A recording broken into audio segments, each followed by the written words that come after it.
قابل سجدہ احترام معزز سامعین اکرام، عزیز دوستوں، بزرگوں، پیارے بچوں، نوجوان ساتھیوں، پردے میں رہ کر سننے والی میری اسلامی ماں بہنوں، السلام علیکم ورحمۃ اللہ وبرکاتہ۔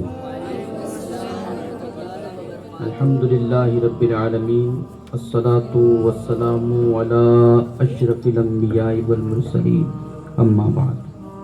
قال اللہ تبارک وتعالی فی القرآن المجید والفرقان الحمید، اعوذ باللہ من الشیطان الرجیم، بسم اللہ الرحمن الرحیم،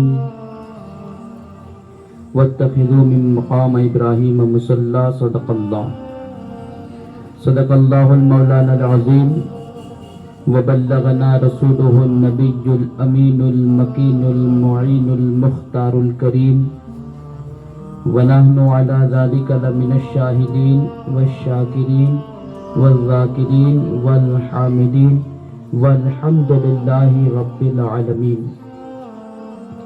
آئیے کچھ عرض و معروض سے قبل اہل سنت و جماعت کے عظیم اور قدیم قانون اور دستور کے مطابق ہم اور آپ سب مل کر اپنے پیارے آقا جناب پاک احمد مجتبی محمد مصطفیٰ ارواحنا فدا صلی اللہ تعالی علیہ وسلم کی مقدس اور عالی بارگاہ میں اپنی غلامی کا ثبوت پیش کریں اور جھوم کر کے پڑھی اللہم صلی علی سیدنا مولانا محمد معدن الجود والکرم وآلہ وبارک وسلم صلاۃ وسلاما دائما علیکہ یا رسول اللہ صلی اللہ تعالی علیہ وسلم۔ نبی اور آل نبی پر ایک اور مرتبہ جھوم کر درود پاک پڑھیے۔ اللہ رب محمد صلی اللہ علیہ وسلم، نحن عباد محمد صلی اللہ علیہ وسلم، صلاۃ وسلام علیک یا رسول اللہ صلی اللہ تعالی علیہ وسلم۔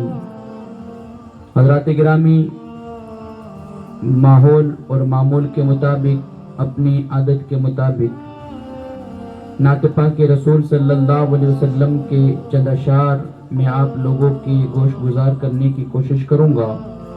ہو سکے تو مل کر پڑھنے کی کوشش کریں، مل کر کے پڑھے۔ صلی اللہ علیہ یا رسول اللہ وسلم علیہ یا حبیب اللہ، پڑھی صلی اللہ علیہ یا رسول اللہ وسلم علیہ یا حبیب اللہ۔ زمین میلی نہیں ہوتی، زمن میلا نہیں ہوتا، زمین میلی نہیں ہوتی، زمن میلا نہیں ہوتا، محمد کے غلاموں کا کفن میلا نہیں ہوتا۔ میں نازا تو نہیں فن پر، مگر ناصر یہ دعویٰ ہے، میں نازا تو نہیں فن پر، مگر ناصر یہ دعویٰ ہے کہ ثنائے مصطفیٰ کرنے سے فن میلا نہیں ہوتا۔ صلی اللہ علیہ یا رسول اللہ وسلم علیہ یا حبیب اللہ۔ جینے کی طرف دے نہ مرنے کی طرف دے، جینے کی طرف دے نہ مرنے کی طرف دے، جب چوٹ لگے دل پر تو مدینے کی طرف دے۔ صلی اللہ علیہ یا رسول اللہ وسلم علیہ یا حبیب اللہ۔ ایک کلام ایسا ہے کہ جو میرے آقا صلی اللہ علیہ وسلم جب دنیا کے اندر تشریف لائے تھے نا، جو ماحول اور جو وقت اور جو سما تھا نا، اس وقت کو شاعر نے ایک کلام کے اندر لکھا ہے، صرف 2 شعر میں محفل کے اندر تھوڑی سی چستی پیدا ہو جائے اس لیے پڑھنے کی کوشش کروں گا۔ بہت ہی پیارا کلام ہے، ہو سکے تو مل کر پڑھنے کی کوشش کروں گا۔ کون شہر مکہ میں صبح صبح آیا ہے، کون شہر مکہ میں صبح صبح آیا ہے، کون شہر مکہ میں صبح صبح آیا ہے، کون شہر مکہ میں صبح صبح آیا ہے، جس کے نور سے عالم سارا جگمگایا ہے، جس کے نور سے عالم سارا جگمگایا ہے، اور غیب سے ندا آئی آمنہ مبارک ہو، جب میرے آقا پیدا ہوئے اس وقت غیب سے حضرت آمنہ کو مبارکبادیاں دی گئی۔ شاعر کہتے ہیں غیب سے ندا آئی آمنہ مبارک ہو، تو نے رحمت حق سے نور حق کو پایا ہے، کون شہر مکہ میں صبح صبح آیا ہے، جس کے نور سے عالم سارا جگمگایا ہے، یا نبی میں تم پر کیوں نہ جانو دل فدا کروں، یا نبی میں تم پر کیوں جانو دل فدا کروں، ہم نے آپ کو پا کر تو خدا کو پایا ہے، ہم نے آپ کو پا کر تو خدا کو پایا ہے، بولو کون شہر مکہ میں صبح صبح آیا ہے، جس کے نور سے عالم سارا جگ مگایا ہے۔ ایک مرتبہ باواز بلند درود پاک پڑھے، اللہم صلی علی سیدنا مولانا محمد معدن جدی والکرم والہ وبارک وسلم، صلاۃ و سلاما دائما علیکہ یا رسول اللہ صلی اللہ تعالی علیہ وسلم۔ حضرات محترم، گزشتہ کل آپ حضرات نے میرے نبی صلی اللہ علیہ وسلم کے اجداد بالخصوص حضرت سیدنا ابراہیم خلیل اللہ علیہ السلام کی زندگی کی چند باتیں سماعت کی تھی، اور چونکہ درود پاک پر اللہم صلی علی سیدنا مولانا محمد معظم جو کرم والی وبارک وسلم، صلاۃ و سلاما علیکہ یا رسول اللہ صلی اللہ علیہ وسلم۔ حضرت سیدنا ابراہیم علیہ السلام کو جب دربار نمرود میں لایا گیا اور وہ بادشاہ آپ سے ہم کلام ہوا، گفتگو کرنے لگا، بات چیت کرنے لگا، اس کے دربار کا یہ اصول تھا کہ جو بھی آتا پہلے سجدہ کرتا، سجدہ کرنے کے بعد اس کو کوئی بھی فریاد کرنے کی اجازت ہوتی۔ حضرت سیدنا ابراہیم علیہ السلام جب ان کو لایا گیا تو آپ نے سجدہ نہ کیا، آپ کے سجدہ نہ کرنے پر اس کے کچھ درباری بیٹھے ہوئے تھے، وہ بھڑک اٹھے اور اپنے غصے بھرے انداز میں کہنے لگے کہ تم کیسے انسان ہو، بادشاہ کو سجدہ نہیں کرتے ہو؟ آپ نے فرمایا کہ میرا سجدہ صرف میرے رب کے آگے ہوتا ہے، میں کسی کو اللہ کے سوا کسی کے آگے اپنے سر کو نہیں جھکاتا۔ حضرت ابراہیم علیہ السلام نے ان کو جواب دیا، نمرود نے سوال کیا تو آپ نے اس کو بھی یہی جواب دیا، اور پھر مدعے کی بات پہ آ گئے۔ وہ بات یہ تھی کہ حضرت ابراہیم علیہ السلام سے نمرود کہنے لگا کہ تم نے ہمارے بت خانے پہنچ کر کے بتوں کا برا حال کیا ہے، یہ بات سننے میں آئی ہے۔ آپ نے فرمایا مجھے بعد میں پوچھنا، تمہارے بت خانے کے اندر مورتیاں کہیں تھی اور اس کے اندر ایک بڑا بت تھا، اسی کے کاندھے پہ کلاڑا تم نے پایا، اسی سے پوچھ لیا جائے وہ تم کو جواب دے دے گا۔ اصل بات یہ تھی کہ آپ انہی کی باتوں سے جواب انہی سے منگوا لینا چاہتے تھے اور ان کو لاجواب کرنا چاہتے تھے، چونکہ قوم بت پرست تھی نا، اس لیے آپ ان کو دکھانا چاہتے تھے اور اللہ تبارک و تعالیٰ کی وحدانیت بتانا چاہتے تھے۔ بادشاہ نے کہا کہ یہ تو بے جان پتھر کے یہ کیسے بول سکتے ہیں؟ آپ نے فرمایا کہ جب یہ بے جان چیزیں نہ فائدہ پہنچا سکتی ہے نہ نقصان پہنچا سکتی ہے، تب اس کے آگے اپنے سروں کو کیوں جھکاتے والے؟ آپ نے اس کو لاجواب کر دیا۔ بہت ساری بحث ہوئی، میں اس طرف نہیں جاتا۔ کئی بحثوں کے بعد بھی وہ آپ کے سوالوں کے جواب نہ دے سکا۔ آخر میں آپ نے اس سے کہا کہ میرا خدا تو وہ ہے کہ جو مارتا ہے اور جلاتا ہے، مطلب کہ زندگی دیتا ہے اور موت دیتا ہے، میرا وہ خدا ہے۔ نمرود کہتا ہے اس میں کون سی بڑی بات ہے، یہ تو میں بھی کر سکتا ہوں، اس میں کون سی بڑی بات ہے؟ یہ کہنے کے بعد آپ نے فرمایا کہ کر کے دکھا۔ اس کا ایک قید خانہ تھا جس کے اندر دو قیدی تھے،